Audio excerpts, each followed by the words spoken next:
Pakistan team के bowling coach वकार यूनुस द्वारा New Zealand के हवाले से अपने ख्यालात का इजहार कर रहे हैं। इस हवाले से कदाफी स्टेडियम में उनकी मीडिया से टॉक हुई।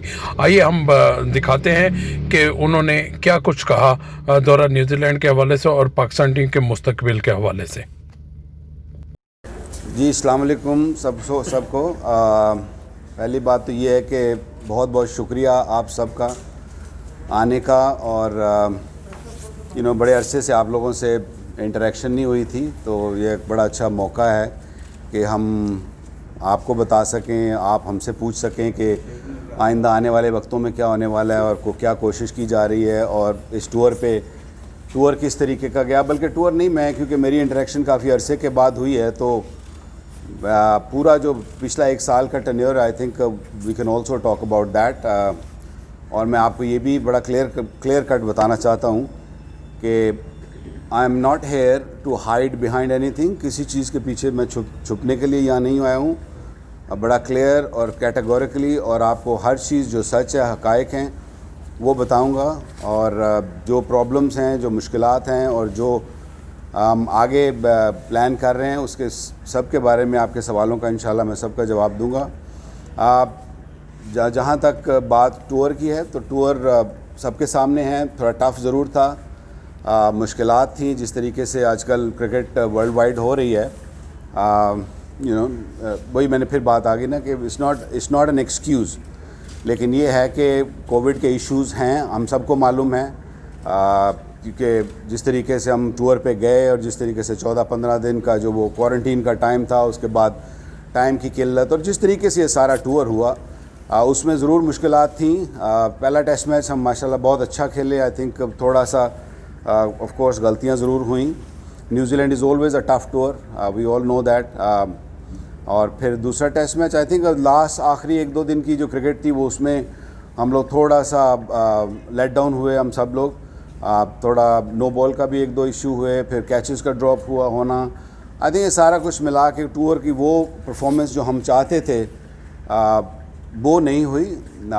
लेकिन जो हालात हैं, जिसको देखा जाए, तो I think I am so proud of the bowlers कि जिस तरीके से उन्होंने इन मुश्किल हालात में दे कीप फाइटिंग, और जिस तरीके से हम ये टूर खेले, एज आई सेड के रिज़ल्ट उस तरह के नहीं आए जिस तरह हम चाहते थे। लेकिन हम लोग आगे इंशाल्लाह जो देख रहे हैं कि साउथ अफ्रीका आने वाला टूर या उससे further on, I think we are looking at building into a very very fine bowling lineup, very good team इंशाल्लाह। क्योंकि अगर वाइट बॉल की क्रिकेट देखी जाए, तो उनकी बॉलिंग और सारा देखा जाए, तो वी हैव गॉट सोर्सेज के जो आने वाले वर्ल्ड कप, एशिया कप, जो मेजर क्रिकेट आने वाली है, I am really looking forward के जो उसमें वी डू रियली वेल। जी सोहेल इमरान, ये बताइएगा कि आप साल की बात करते हैं, तो आपके बारे में मिसबा और आपके बारे में यही तासर पाया जाता है कि आप एक डिफेंसिव अप्रोच के साथ जो है वो टीम को आगे लेके चल रहे हैं। उस तरह जिस तरह मॉडर्न डे क्रिकेट है, उस तरह की क्रिकेट नहीं हो रही। बॉलर्स की आप जिक्र करते हैं, तो आप खुद इतने बड़े लेजेंड रहे हुए हैं। नसीम शाह जो 2 अक्टूबर को अपना आखिरी मैच T20 का खेलता है नेशनल में, उसके बाद वो 1.5 महीना को क्रिकेट नहीं खेलता, ग्रोइंग से वो प्रॉब्लम आता है। तो क्या आपका ऐसा कोई विजन नहीं था कि अगर हम इसको यकदम टेस्ट में डालेंगे तो हमें उसका रिजल्ट भी मिल सकेगा, जिसका आप जिक्र भी कर रहे हैं? सोहेल मियां, अगर किसी को भी उस टाइम, जैसे मैंने कहा ना कि उस हालात में किसी को भी खिलाते तो मुश्किलात ज़रूर होती है। नसीम शाह एक बहुत टैलेंटेड यंग फास्ट बॉलर है, और उसने ये प्रूव किया है। आपने होम सीरीज़ में देखा होगा अगेंस्ट श्रीलंका, अगेंस्ट बांग्लादेश के जिस तरीके से उसने बॉलिंग की है, हैट्रिक ली उसने कराची में, और ही इज़ बीन आउटस्टैंडिंग। और मुझे कोई उसमें शक नहीं है कि 18 साल का एक बच्चा जो कि अभी क्रिकेट लर्न कर रहा है, जिसने बहुत ज़्यादा क्रिकेट नहीं खेली है, he is stepping up and up, और इंशाल्लाह आने वाले वक्तों में he'll be force for Pakistan. मुझे इसमें कोई शक नहीं है। ना सिर्फ नसीम शाह, मैं ये कहूँगा कि मुझे बाकी बॉलरों ने भी जिस तरह से ग्रो किया है over the last 6 month 8 months, सारी मुश्किलात के बावजूद, आइसोलेशन, कोविड, मेंटल हेल्थ, और जो इश्यूज़ हैं उसके बावजूद, आई think he is doing a wonderful job. Defensive approach शायद गालिबन एक बना दिया गया है कि डिफेंसिव अप्रोच है। I think test match cricket की जो बॉलिंग है, मैंने ऑलमोस्ट 100 टेस्ट मैच खेले हैं, और मेरी हमेशा से एग्रेसिव अप्रोच रही है। हमेशा से एग्रेसिव अप्रोच रही है और मैं हमेशा यही चाहूँगा कि पाकिस्तान की टीम भी अग्रेसिव हो और वही कोशिश की जा रही है और हम इंशाल्लाह पूरा कोशिश करते हैं कि जो टेस्ट मैच में रिक्वायरमेंट है उसी तरह की बॉलिंग की जाए। आप वर्ल्ड वाइड भी देखेंगे तो there is a method to a test match cricket, that's not one day cricket. One day cricket different है, क्रिकेट ओवरऑल ऐसे जैसे आपने कहा कि क्रिकेट बदल गई है, so we working on that कि जो आप जो मेथड है टेस्ट मैच क्रिकेट का उस पर बॉलिंग की जाए। जी सर। ये बताइएगा कि क्रिकेट कमेटी को साबिक टेस्ट क्रिकेटर और जो नाकिदीन है वो रबर स्टैम्प का नाम देते रहे हैं। अब जिस तरह कल डिसीजन आया है, बड़ी चहमगोइयाँ हो रही थी, उसके ऊपर आप क्या कहेंगे? देखिए आई थिंक इस पर मुझे नहीं कोई ज़्यादा कमेंट करना चाहिए। आई थिंक ये कमेंट प्रोबेबली बेटर होगा अगर क्रिकेट कमेटी इससे आप ये सवाल करें तो वो अगर आपको जवाब दें तो मेरा ख्याल है बेहतर होगा। वकार भाई, खबरें चल रही हैं कि हेड कोच से जो प्लेइंग 11 में उनकी जो राय है वो जो है ख़त्म कर दी गई है, उनको इख्तियार ले लिया गया है। तो ये जो है वो सिर्फ कोचेस को ट्रेनिंग तक महदूद कर दिया गया है। तो न्यूजीलैंड सीरीज़ में क्या हुआ था और आगे जो साउथ अफ्रीका है तो उस सीरीज़ में ये जो है अमल होगा इस पर? देखिए ये खबरें चल रही हैं ना, आपने खुद ही जवाब दे दिया कि खबरें चल रही हैं, अभी इसमें कोई मैच्योरिटी नहीं है इस बात में और मेरा नहीं ख्याल इतना पैनिक करने की ज़रूरत है। हम सब पाकिस्तान के लिए और पाकिस्तान की बेहतरी के लिए काम करते हैं और करना चाहते हैं और करेंगे इंशाल्लाह। तो जो खबरें हैं वो खबरों की हद तक ही रहें तो बेहतर है जब तक कोई मैच्योरिटी ना आए। एक सेकंड अच्छा भाई, पाकिस्तान क्रिकेट का वासी देखा जाए तो हमेशा बॉलर्स ने ही पाकिस्तान टीम को ज़्यादातर मैचेस जीते और एक बहुत बड़ा तजर्बाकार कोच, बॉलिंग कोच वकार वहाँ पर मौजूद है पर हम न्यूजीलैंड की विकेट भी नहीं हासिल कर सके। तो क्या समझते हैं कि कहीं पे लैक है? क्या आप लड़कों को वो चीज़ नहीं बता सके दौरान मैच जो वो खिलाड़ियों को आउट कर सकते हैं? नहीं ऐसा नहीं है। आप ज़रा ओवरऑल बड़ी पिक्चर देखेंगे, जैसे मैंने पहले दिखाने की कोशिश की, शायद मैं बता नहीं सही सका कि जी जो हालात हैं आप उनको तो कंसिडर नहीं कर रहे ना कि मैं ये तो नहीं कि मैं बताता नहीं हूँ या मुझे नहीं पता टेस्ट मैच क्रिकेट का कि टेस्ट मैच की क्रिकेट किस तरह होनी चाहिए। बिल्कुल पूरी तरह इन्फॉर्म किया जाता है, हर चीज़ होती है, बट सर्कमस्टांसेस ऐसे हैं कि उतनी प्रेपरेशन जितनी होनी चाहिए थी उतनी प्रेपरेशन नहीं हो सकी। अगर आप देखें ना कि 14 दिन का जो कोविड टाइम था, इट इज़ नॉट ईजी और मेडिकली भी प्रूवन है ये कि अगर आप एक दिन कमरे में बंद रहते हैं, आई डोंट नो कि आप में से किसी ने भी 14 दिन का क्वारंटीन अभी तक किया या नहीं किया, लेकिन इट इज़ टफ है ना। मैं तो 2 दफ़ा तकरीबन कर बैठा हूँ, तो it is very very difficult और मेडिकली प्रूवन है कि अगर आप एक दिन कमरे में बंद रहते हैं तो आपको 2 दिन के मसल वेस्टेज होती है। और ये तो they are the top athletes, they needs to be training every day. So उसकी वजह से भी कुछ ऐसे इशू आए हैं जो हम नहीं जीत सके। वकार भाई, आपके बारे में कहा जा रहा है कि जब टीम हारी थी आप छोड़कर अपनी फैमिली को मिलने आ गए, और दूसरा ये कि मोहम्मद आमिर ने बड़े सख्त इंतजाम आप लोग हमारे से लगाए, तो क्या हमारे मैं ये तो इस पर तो बहुत मेरा ख्याल है गलत बात है ये कहना कि मैं टीम को छोड़ के आ गया, क्योंकि मैं पिछले ये याद रहे कि पिछले 7 महीने से मैं अपनी फैमिली को नहीं मिला और मैंने ये बहुत पहले ये बात क्रिकेट बोर्ड को बता चुका था और उनसे ये परमिशन ले चुका था कि सेकंड टेस्ट में अगर मुझे ऑफ मिल जाएगा तो मैं फैमिली के साथ थोड़ा सा टाइम गुजार सकूँगा। और याद रहे कि cricket is not the end of the world. आपको दुनिया में और भी और ज़िंदगी में और भी चीज़ें हैं जो इम्पोर्टेंट होती हैं। तो I think that was the reason कि मैं आया, और इसमें कोई ऐसा हरगिज़ नहीं है कि मैं टीम को ना कभी पहले छोड़ के गया और ना कभी आइंदा छोड़ के जाऊंगा। ये टीम मुझे बहुत अजीज़ है, मैंने हमेशा पाकिस्तान टीम के लिए बेस्ट करने की कोशिश की है, as a player, as a कप्तान, एज अ कोच। जब भी मुझे अपॉर्चुनिटी मिली है, I have tried my level best to take this Pakistan team forward. और जहाँ तक आमिर का सवाल है,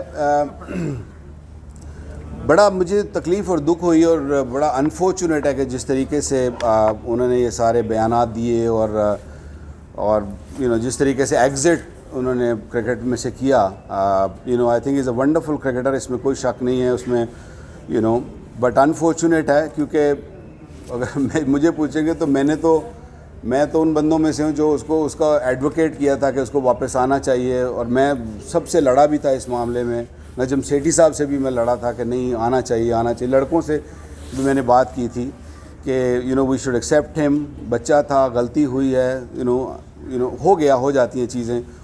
तो उसके बाद इस तरह के बयानात देना तो ये थोड़ा सा नामुनासिब था। और मैं समझता हूँ कि अगर इंसान की या बॉलर की किसी की भी, हमारे करियर में भी ऐसा हुआ है कि अगर बैड फॉर्म आती है या अच्छी बॉलिंग नहीं हो रही होती तो आप क्या करते हैं, you go to the first class cricket, you prove yourself right, और आप फिर वापस आते हो, चाहे वो एक जूनियर मोस्ट क्रिकेटर हो या सबसे बड़ा क्रिकेटर टीम में हो। तो ये एक इसीलिए फ़र्स्ट क्लास क्रिकेट होती है ताकि आपकी इंटरनेशनल क्रिकेट बेहतर हो सके।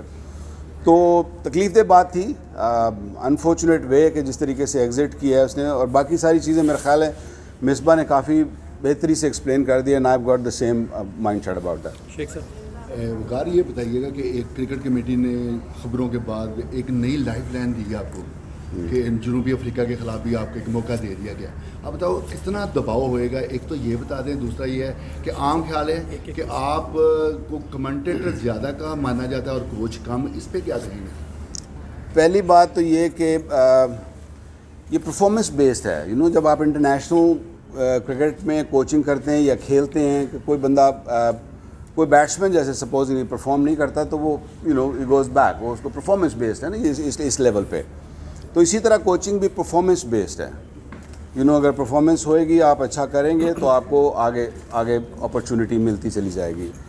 और हम भी यही कोशिश कर रहे हैं कि ये हो। और ये बड़ा अच्छा था कि ये क्रिकेट कमेटी ने, मेरा तो पहला इत्तेफाक था क्रिकेट कमेटी के सामने, ये ऑल्दो मैंने हेड कोच की जॉब भी 1-2 दफ़ा की है पहले भी, मेरा पहला इत्तेफाक था उनके साथ बात करने का, मिलने का।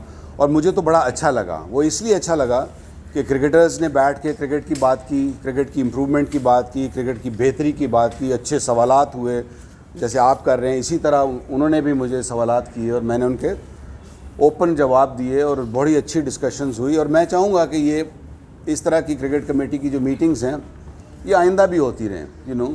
उसमें ये नहीं कि मैं हूँ या कोई हो, जो भी हो, आइंदा भी होनी चाहिए और रेगुलर बेसिस पे होनी चाहिए ताकि क्रिकेट की बेहतरी के लिए क्रिकेटर्स बैठकर अच्छा क्रिकेट के लिए फ़ैसले कर सकें और क्रिकेट की बेहतरी के लिए बेहतर कर सकें। दबाव होएगा कोई?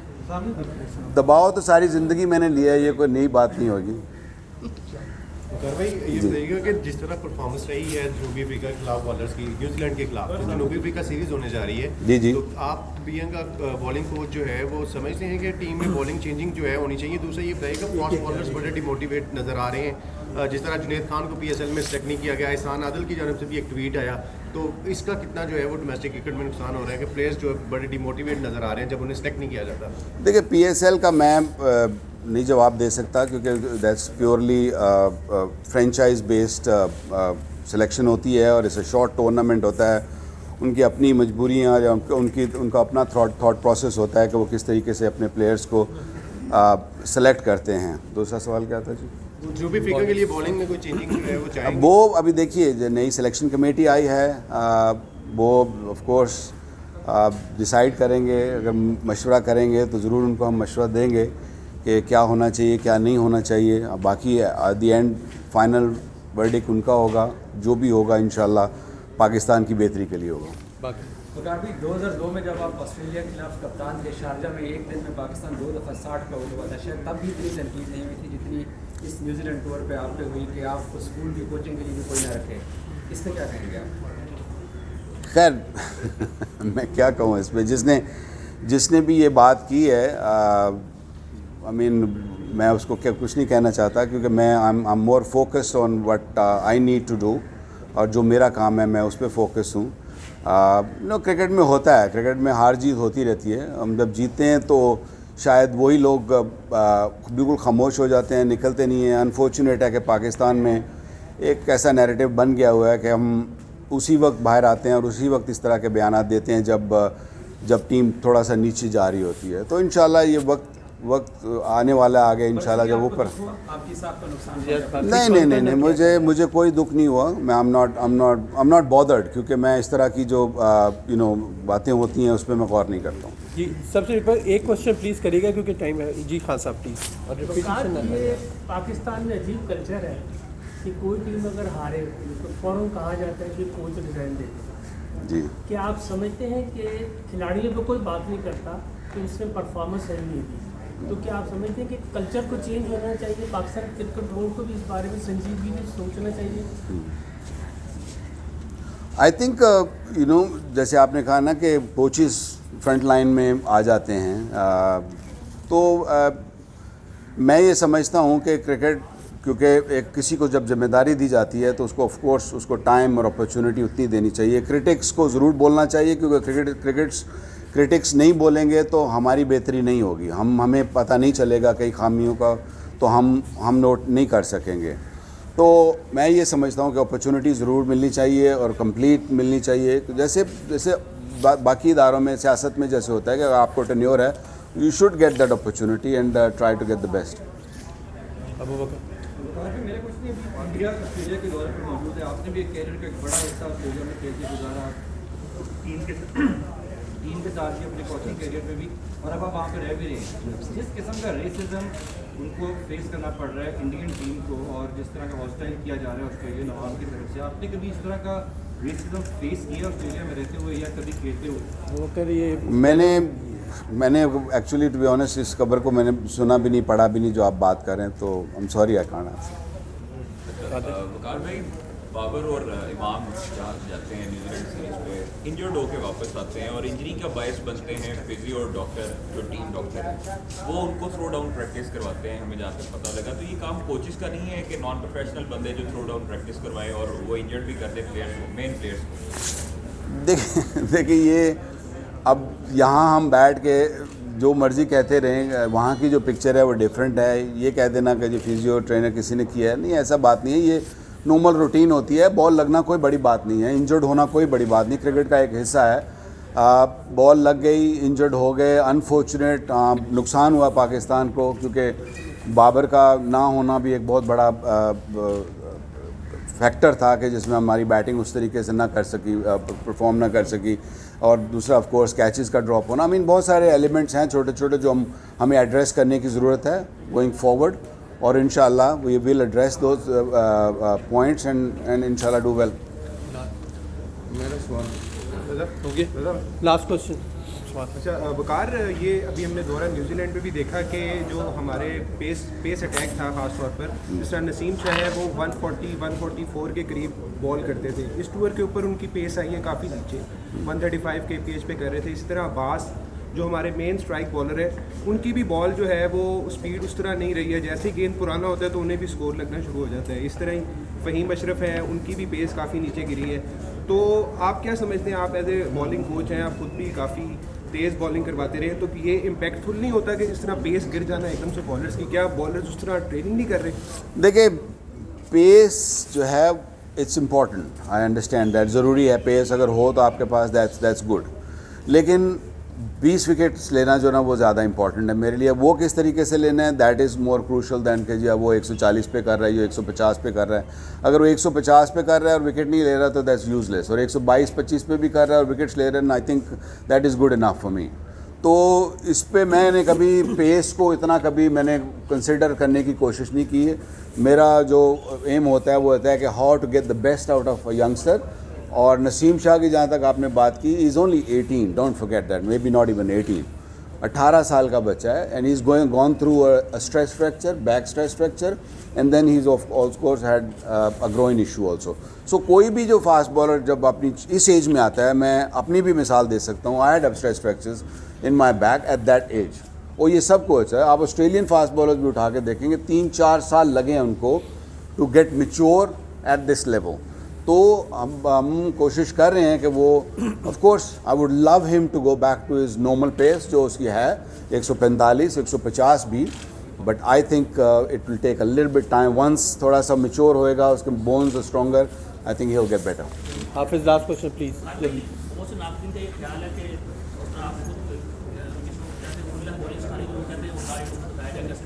जी जी, आज भी कोचिंग करते वक्त उसी मूड पे होते हैं, वो जो अंदर वाला वकार के साथ शायद होती है के साथ, कितनी हकीकत है इसमें बच्चों को आप उस वक्त गाइड नहीं कर पा रहे जिस तरह से? नहीं, आप मुझे सवाल की समझ नहीं, सॉरी दोबारा करिएगा। बहुत से नाकदीन का ये कहना है जो वकार वो नाकदीन कौन है, उनका नाम भी ले लेंगे तो मैं मेरे लिए बेहतर हो जाएगा। वो आप नाम ले लेंगे तो मेरे लिए बेहतर हो जाएगा ना, आसान। जी जी जी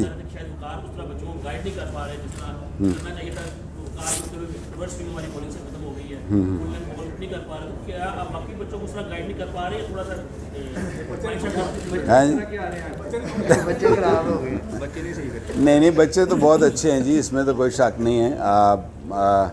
लेकिन ये है कि ये उनका अपना सोचने का तरीका है। आई मीन उन्होंने क्रिकेट खेली है, वो उनके कमेंट उनके हैं, ऐसी कोई बात नहीं है ना। वैसे मैंने कहा ना कि मैं दो दफ़ा हेड कोच भी रहा हूँ, बॉलिंग कोच भी रहा हूँ, तो कुछ ना कुछ तो मेरे में अच्छा है ही है, तो तभी मैं इधर खड़ा हूँ ना जहाँ मैं खड़ा हूँ। तो बैठकर बातें करना बड़ा आसान होता है, जैसे कहा ना कमेंट्री बड़ी आसान काम है, को आप क्रिटिक्स के दूसरी साइड पे हो।